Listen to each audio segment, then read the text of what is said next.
ओम शांति। आज 15/10/2020 की मुरली में बाबा ने कहा, मीठे बच्चे, नाजुकपना भी देह अभिमान है। रूसना रोना यह सब आसुरी संस्कार तुम बच्चों में नहीं होने चाहिए। दुख सुख मान अपमान सब सहन करना है।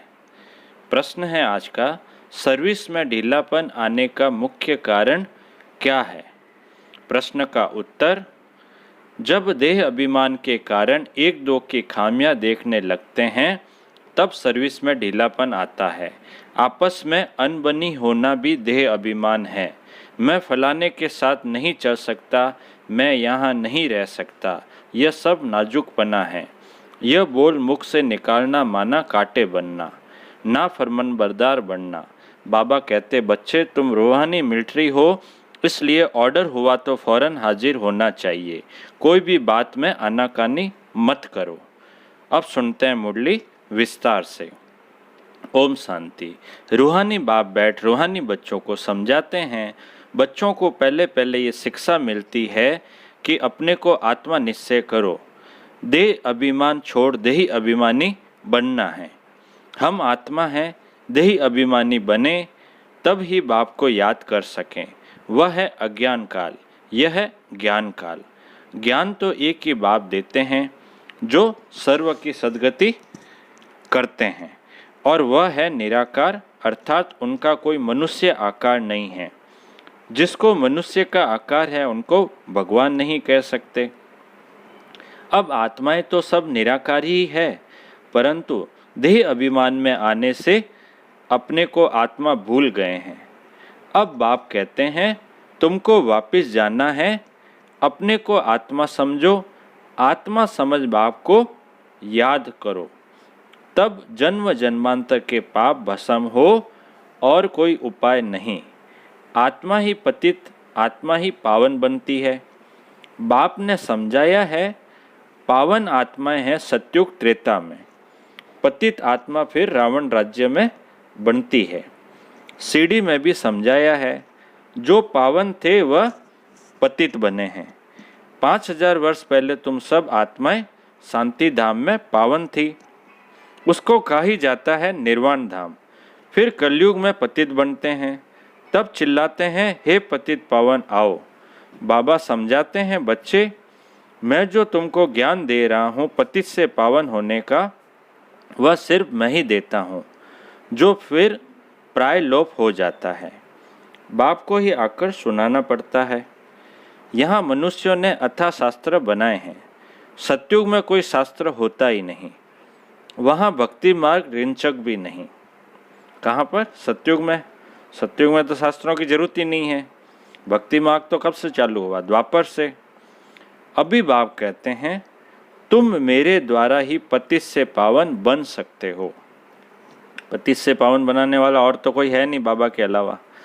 पावन दुनिया जरूर बननी ही है। मैं तो बच्चों को ही आकर राजयोग सिखाता हूँ। देवी गुण भी धारण करने हैं। रूसना रोना यह सब आसुरी स्वभाव है। बाप कहते हैं, दुख सुख मान अपमान सब बच्चों को सहन करना है, नाजुकपना नहीं। मैं फलाने स्थान पर नहीं रह सकती हूँ, यह भी नाजुकपना है। इनका स्वभाव ऐसा है, यह ऐसा है, वैसा है, यह कुछ भी रहना नहीं चाहिए। मुख से सदैव फूल ही निकले, कांटा नहीं निकलना चाहिए। कितने बच्चों के मुख से कांटे बहुत निकलते हैं। किसको गुस्सा करना भी कांटा है। एक दो में बच्चों की अनबनी बहुत होती है। एक दो में बच्चों की अनबनी बहुत होती है।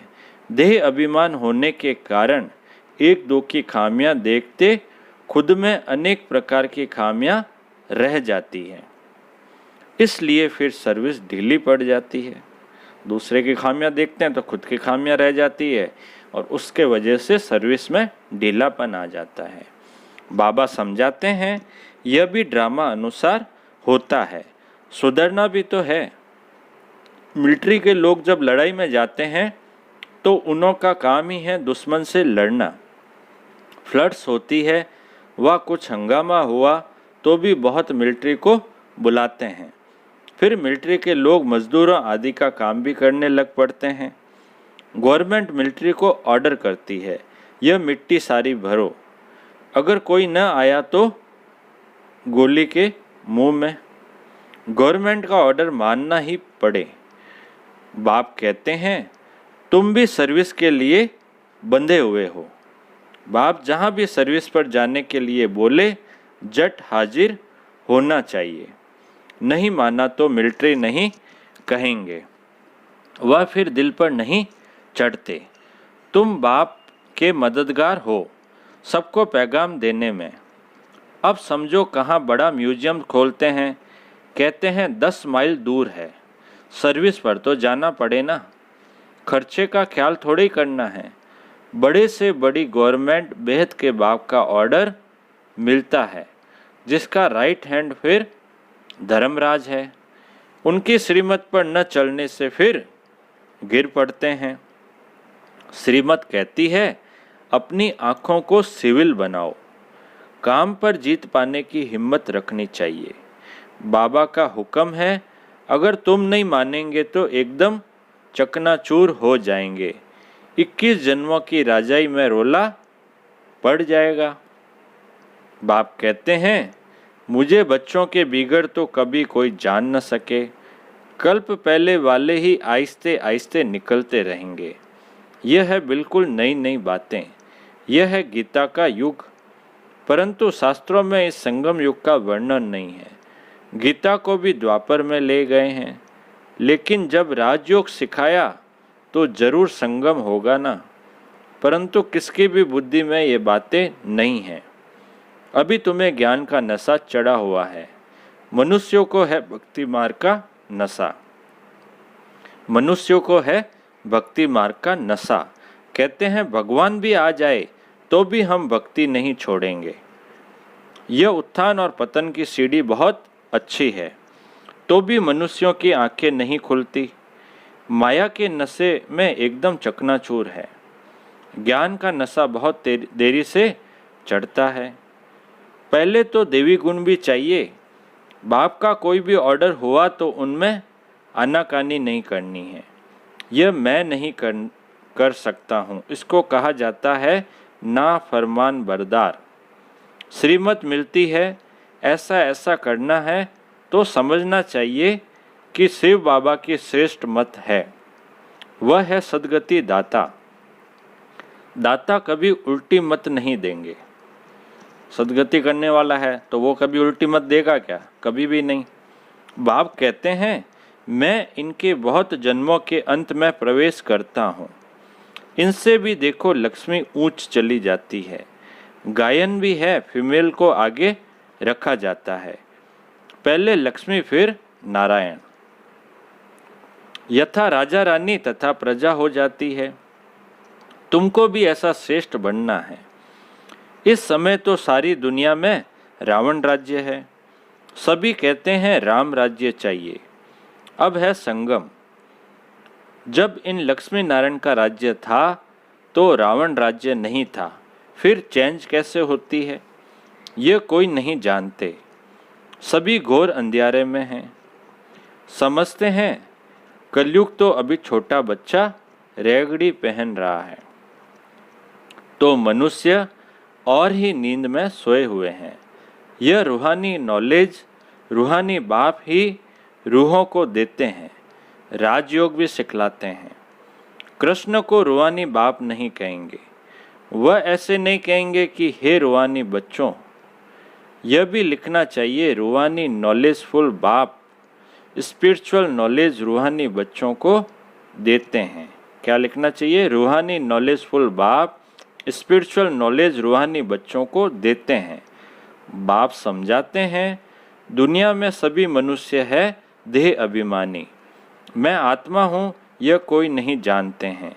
बाप कहते हैं किसकी भी आत्मा लीन नहीं होती है। अभी तुम बच्चों को समझाया जाता है दशहरा दीपावली क्या है।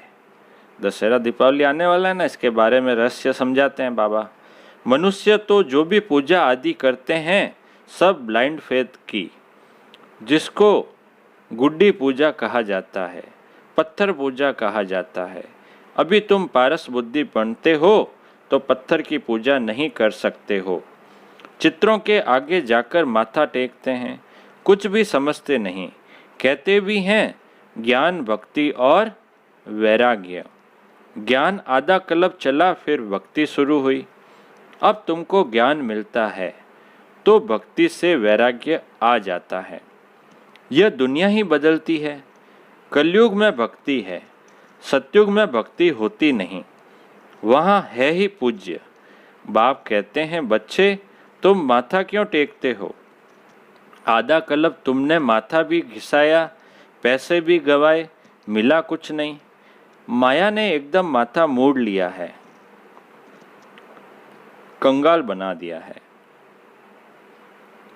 फिर बाप आकर सबका माथा ठीक कर देते हैं।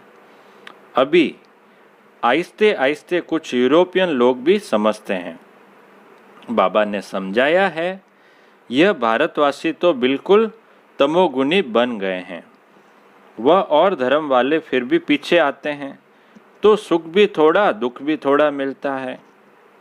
भारतवासियों को सुख बहुत तो दुख भी बहुत है। शुरू में ही कितने धनवान एकदम विश्व के मालिक होते हैं, और धर्म वाले कोई पहले थोड़ी धनवान होते हैं। पीछे वृद्धि को पाते पाते अभी आकर धनवान हुए हैं। अब फिर सबसे भिखारी भी भारत बना है, अंध श्रद्धालु भी भारत है। यह भी ड्रामा बना हुआ है। बाप कहते हैं मैंने जिसको हेवन बनाया वह हेल बन गया है। मनुष्य बंदर बुद्धि बन गए हैं, उनको मैं आकर मंदिर लायक बनाता हूँ। विकार बड़े कड़े होते हैं, विकार बड़े कड़े होते हैं। क्रोध कितना है? तुम्हारे में कोई क्रोध नहीं होना चाहिए। बिल्कुल मीठे शांत अति मीठे बनो। यह भी जानते हो कोटों में कोई ही निकलते हैं राजाई पद पाने वाले। बाप कहते हैं मैं आया हूँ तुमको नर से नारायण बनाने। उसमें भी 8 रतन मुख्य गाए जाते हैं। 8 रतन और बीच में है बाप। 8 है पास विद ऑनर्स, सो भी नंबरवार पुरुषार्थ अनुसार। मुख्य 8 की माला है, वो भी नंबरवार पुरुषार्थ अनुसार। देह अभिमान को तोड़ने में बड़ी मेहनत लगती है। देह का भान बिल्कुल निकल जाए। कोई कोई पक्के ब्रह्म ज्ञानी जो होते हैं उनों का भी ऐसे होता है। बैठे बैठे देह का त्याग कर देते हैं। बैठे बैठे ऐसे शरीर छोड़ते हैं, वायुमंडल एकदम शांत हो जाता है। और अक्सर करके प्रभात के शुद्ध समय पर शरीर छोड़ते हैं। रात को मनुष्य बहुत गंध करते हैं। सुबह को स्नान आदि करके भगवान भगवान कहने लगते हैं, पूजा करते हैं। बाप सब बातें समझाते रहते हैं। प्रदर्शनी आदि में भी पहले पहले तुम अल्प का परिचय दो। प्रदर्शनी आदि में भी पहले पहले तुम अल्फ का परिचय दो। पहले अल्फ और फिर बे। बाप तो एक ही निराकार है। बाप रचयिता ही बैठ रचना के आदि मध्य अंत का ज्ञान समझाते हैं। वही बाप कहते हैं मामेकम याद करो।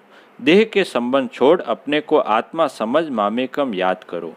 बाप का परिचय तुम देंगे, फिर किसको हिम्मत नहीं रहेगी प्रश्न उत्तर करने की।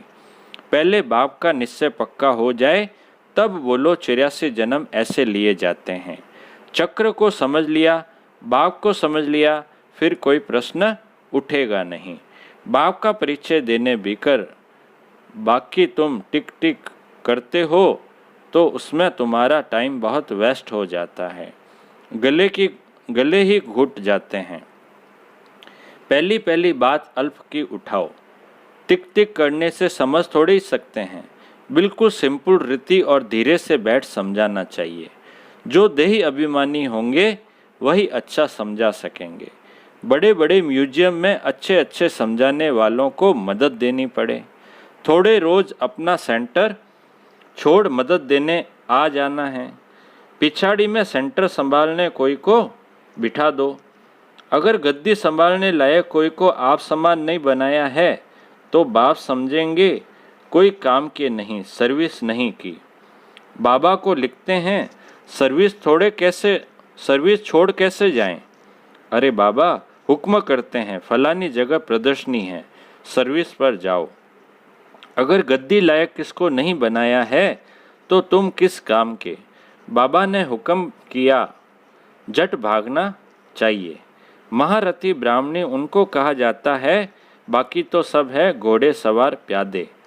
सबको सर्विस में मदद देनी है। इतने वर्ष में तुमने किसको आप समान नहीं बनाया है, तो क्या करते थे? इतने समय में मैसेंजर नहीं बनाया है जो सेंटर संभाले। कैसे कैसे मनुष्य आते हैं। बाबा कहते हैं, भाई ऐसे बच्चे भी आपने नहीं निकाले, ऐसा मैसेंजर नहीं जो आपकी अनुपस्थिति में सेंटर संभाल ले। कैसे कैसे मनुष्य आते हैं जिनसे बात करने का भी अक्ल चाहिए। मुरली भी जरूर रोज पढ़नी है अथवा सुननी है। मुरली नहीं पढ़ी गोया अपसेंट पड़ गई। तुम बच्चों को सारे विश्व पर घेराव डालना है। तुम सारे विश्व की सेवा करते हो ना। पतित दुनिया को पावन बनाना यह घेराव डालना है ना। सभी को मुक्ति जीवन मुक्ति धाम का रास्ता बताना है।